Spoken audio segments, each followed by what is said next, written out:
ერნესტ ჰემინგვეი, ნათელი სოფლისა. ბარმენმა კარებშივე დაგვინახა, თავი ასწია და ჯამებს გადაწვდა. მინის ხუფები დაახურა ორ უფასო საუზმეს. ლუდი დამისხი, უთხარი მე, ჩამომისხა ლუდი, ქაფი კოუზით მოხადა და ტოლჩას ხელი ჩასჭირა. როცა ფული დახზე დაუდა, ჩემკენ გამოაცურა ტოლჩა. შენ?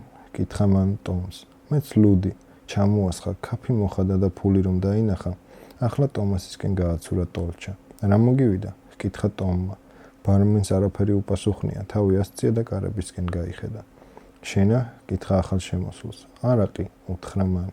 ბარმენმა ბოთლი გადმოიღო, ჭიქა დადგა და მეორე ჭიქით წყალიც მიაყოლა. ტომი უფასო საუზმის ჯამს მისწვდა და მინის ხუფი მოხადა. გოჭის პოჭიკების ლაბასხმული იყო. კერძის ამოსაღებად იქვე რაღაც ორი ჩანგალი გადაებათ ერთმანეთზე. ხელი შესწახა ბარმენმა და მინის ხუფი ისევ დაახურა ჯამს.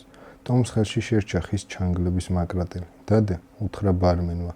ერთი შენი, შეუტია ტომმა. ბარმენი დაიხარა და დახქვეშ შეხო ხელი. ისე რომ თვალი არ მოუშორებია ჩვენთვის. 50 ცენტიანი დაუდა დახზე და მაშინ ისევ წამოდგა. რა გინდა? კითხა მან. ლუდი, უთხარი მე. სანამ ლუდს დამისხამდა, ჯამებს ხუფები მოხადა.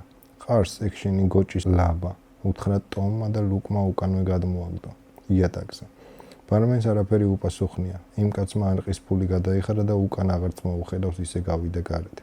შენ თვითონ ყარ ხარ, უთხრა ბოლოს ბარმენმა. დამპლები ხართ სულ ყველანი და ყარ ხართ. ხედავ, დამპლები ხართო. მე მომიბრუნდა ტომი. მოეშვი ერთი, უთხარი მე, წავიდეთ. აქედან აიცოცხეთ, თქვენ დამპლებო, აღარ ცხრებოდა ბარმენი. აკი ჩვენ თვითონვე მივდიოდით, უთხარი მე. რაღა შენი დარიგება გვინდოდა. ისევ მოვალთ, თქვა ტომმა. ვერაფერსაც ვერ მოხვალთ, მიუგო ბარმენმა. წავედით, თქვი მე. გარეთ ბრნელოდა და სასიამოვნო იყო. სად მოვხვდით? მაინც რა ჯოჯოხეთში, თქვა ტომმა. არ ვიცი, უპასუხე მე. წამოსადგურზე გავიდეთ. ერთი ბოლოდან შემოვედით ამ ქალაქში და ახლა მეორედან გავდიოდით. ჰაერი ტყავის, მუხის ქერქისა და დაზვინული ნახერხის სუნით იყო გაჟღენთილი. როცა ქალაქში შემოვედით, ბინდი წვებოდა. ახლა კი სულ რომ დაბრუნდა, აციუდა კიდეს და ქუჩაში გუბეებს კიდეები მოეყინა. სადგურში 5 კახბა, 6 თეთრკანიანი კაცი და 4 ინდიელი დაგვიხვდა. მატარებელს ელოდნენ. ღუმელი გიზგიზებდა, მაგრამ ცხელოდა და მძიმე ჰაერი იდგა. ჩვენ რომ შევედით, კაციშვილი ხმას არ იღებდა და სალაროს სარკმელი ჩამოშვებული იყო. კარი მიუგდეთ თუ შეიძლებოდეს, თქვა ვიღაცა. გადავხედე. ვინ არის მეთქი, თეთრკანიანი მამაკაცი იყო.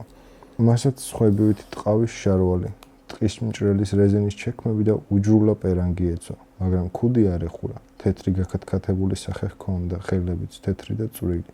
კარის დაკეტვას აღარ აპირებთ, რატომაც არა თქვი და მიუკეტე კარი. გმადლობთ, თქვა მან, ერთმა იმათგანმა ჩაიხიცხა. ზარეულთან არასოდეს არ გქონია საქმე, კითხა მან. არა. აბა აგერინებით, ზარეულ შეხედა. უყვარს კიდეც ამის თანები. ზარეულმა პირი მაგრად მოკომა და განზე გაიხედა. ლიმონის წვენით იბანს ხელებს, განაგძო იმ კაცმა. მოკვდება და ჭურჭლის სარეცხს ჯამში არ ჩახხობს. ხედავ რა ქათქათა ხელები აქვს. ერთ-ერთმა კახბამ გემრიელად გადაიხარხარა. ჩემს დღეში არ მენახა ამ ხელა კახბა, საერთოდ ამ ხელა ქალი. ისეთი აბრეშუმის კაბა ეცვა, რომ წამდა უწონ ფერს იცვლიდა. გვერდზე 2 კახბა ეჯდა. ისინიც დიდები იყვნენ, მაგრამ ის ერთი ალბათ 9 ფუთამდე იქნებოდა. უყურებდი და თვალებს არ უჯერებდი, მართლა თუ შეიძლება ამოდენა ქალიო. სამივეს ის პრიალა აბრეშუმის კავები ეცვათ, გვერდი ისხდნენ, დიდ სკამზე მართლაც რომ უშველებელი ქალები იყვნენ. დანარჩენი 2 კი ჩვეულებრივი კახბა იყო. პერჰიდროლით თმაშეღებილები. ერთი ხელებზე დახედა, განაგძო იმ კაცმა და თავი მზარეულისკენ მიდრიცა. კახბას კვლავ სიცილი აუტყდა და მთელი ტანით აძიგძიგდა. მზარეული მიუბრუნდა და შეუტია. კარგი ერთი შეხორცის გორავ. კახბა მაინც ხარხარებდა და ძიგძიგებდა. ო ღმერთო ჩემო, თქვა მან, სასიამოვნო ხმა ჰქონდა. ო ღმერთო ჩემო, შენ გენაცვალე. ის 2 კახბას სქელოები წყნარად ისხდნენ, თითქოს ვერც კი გზნობენ, ირგვლივ რა ხდებაო. მართლაც რამოდენა ქალები იყვნენ, არაფრით ჩამოვარდებოდნენ იმ ზორზოხას, 6-6 ფუტზე მეტი გამოვიდოდნენ. იმ 2 კახბასაც ღირსეულად ეჭირა თავი. ზარეულსა და იმ მოლაპარაკე კაცს გარდა, დარბაზში კიდევ 2 ტყის მჭრელი იყო. ერთი ინტერესით ისმენდა ლაპარაკს, მაგრამ მორცხობდა.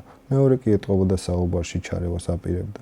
აქვე იყო აგრეთვე 2 შვედი, 2 ინდიელი გრძელი სკამის ბოლოში იჯდა, ერთი კი კედელს მიყუდებოდა. იმ კაცმა საუბარში ჩარევას რომ აპირებდა, მადაბლა გადმომილაპარაკა. ასე მგონია თივის ზვინზე ადიხარო.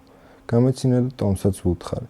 ღმერთმანი ჩემს დღეში ამისთანას არაფერს გადაუყრივარ, თქვა მან. შეხედე 1-3-ს. ახლა მზარეულიც ალაპარაკდა.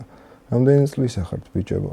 მე 96-ის, ეს კი 86-ის, უპასუხა ტომი.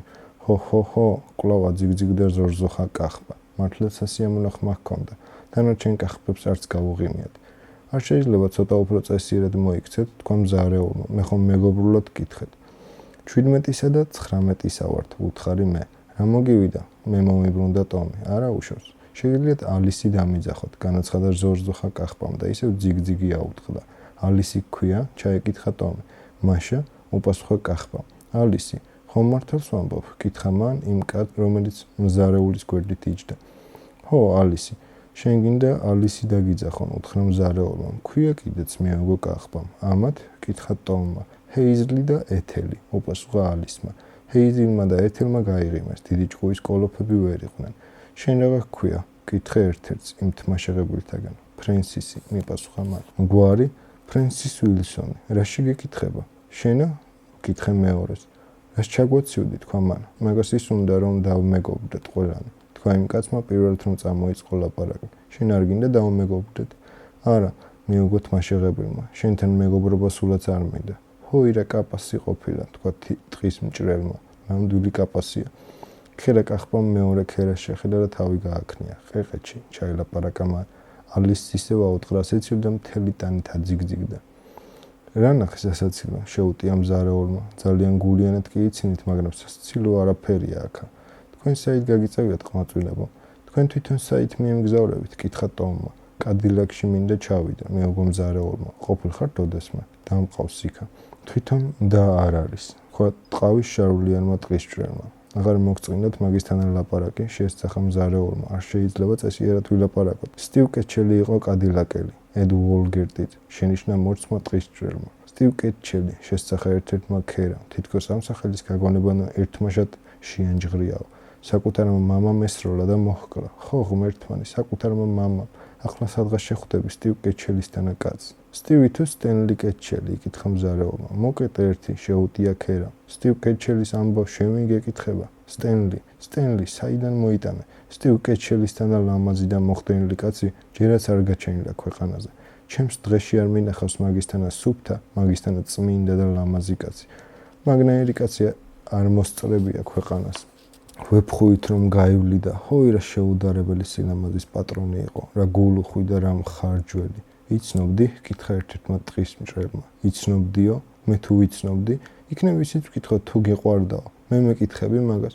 შენ ვისიცნობ ისე, მე რომ იმას ვიცნობდი და ღმერთი არ გიყვარს შენ ისე, მე რომ ის მიყვარდა.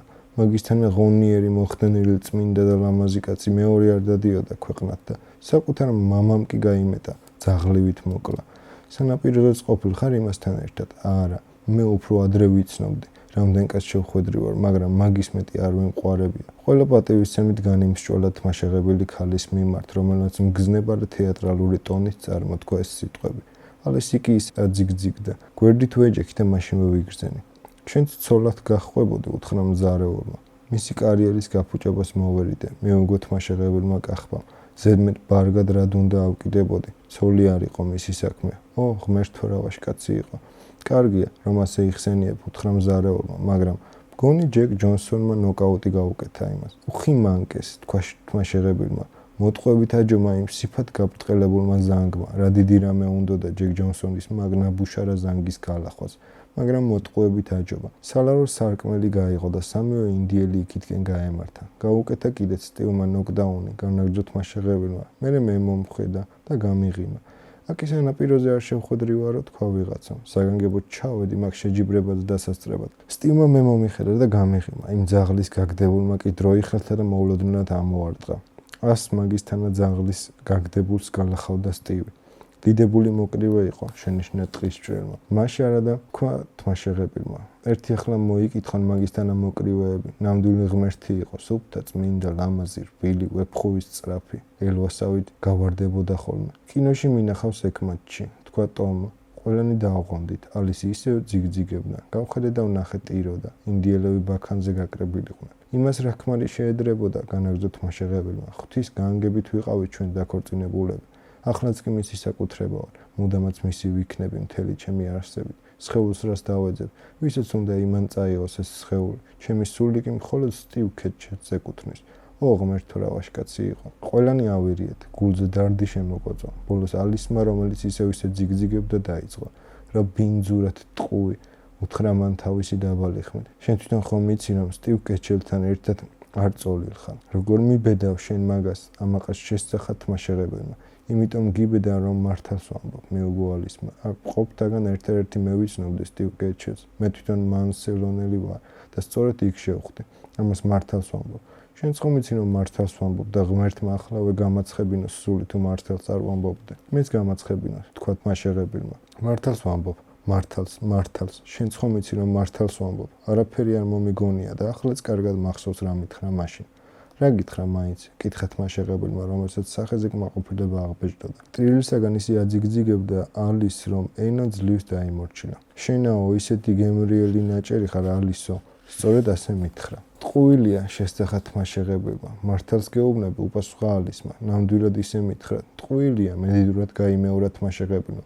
არა, ტყუი, არა მეთქი, ღვთისმშობლის მადმა მართალს ვამბობ.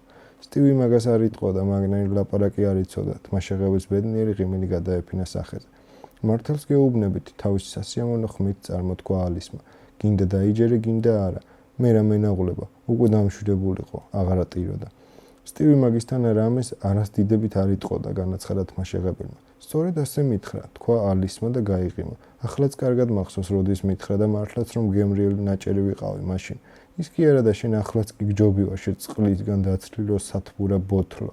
აბა ნუ იკბინები შეუტია თმა შეღებილმა. შებალღამის გორა, მე კარგი მახსოვრობა მაქვს. ვერ მოგართვეს თავისი ტკბილი ხმით მეუღო ალისმა. ვერაფერი შვილი მახსოვრობა გქონია. მარტო ის თუ გახსოვს როგორ გიმკუნალეს და ჩემი გაზეთებში გაქვს ყველაფერი ამოკითხული. მე კიდე სუფთა ქალი ვარ. შენც კარგად მოგეხსენება ეს. ხომ ამოდენა ქალი ვარ. მამაკაცებს მაინც მოუწონოა. ეგეც კარგად მოგეხსენება და არც ტყუილი მიყვარს. ესეც აგრეთვე კარგად მოგეხსენება. ჩემს მახსოვრობას მოეშვი თუ შეიძლებოდეს უთხრა თმა შეღებილმა. ჩემს წმინდა და მშვენიერი მოგონებებთან შენ ხელი არ აგებს. ალისმა მას შეხედა, მერე ჩვენ მოგვავლო თვალი, გაგულისება სულაც გადაეყარა სახიდან. გაეღიმა და ერთბაშად მომეჩვენა ამისთან ლამაზი ქალი ჩემს დღეში არ მინახავს მეთქი. ლამაზი სახე ჰქონდა, ნაზი, პრიალა კანი, სასიამოვნო ხმა და საერთოდ ძალიან სასიამოვნო ქალი იყო. მაგრამ ღმერთო შენ მიშველე რამოდენა იყო. სამი ქალი გამოიჭრებოდა. ტომმა შენიშნა როგორ მიშვტერებული და გადმომილაპარაკა. წავიდეთ. ნახვამდის, გითხრა ალისმა, მართლაც რომ საამური ხმა ჰქონდა. ნახვამდის უთხარი მე, საით მიდიხართ ყმაწვილებო? გითხრა მზარეულმა. ყოველ შემთხვევაში იქით არა, საითაც თქვენ მიდიხართ, უპასუხა ტომმა.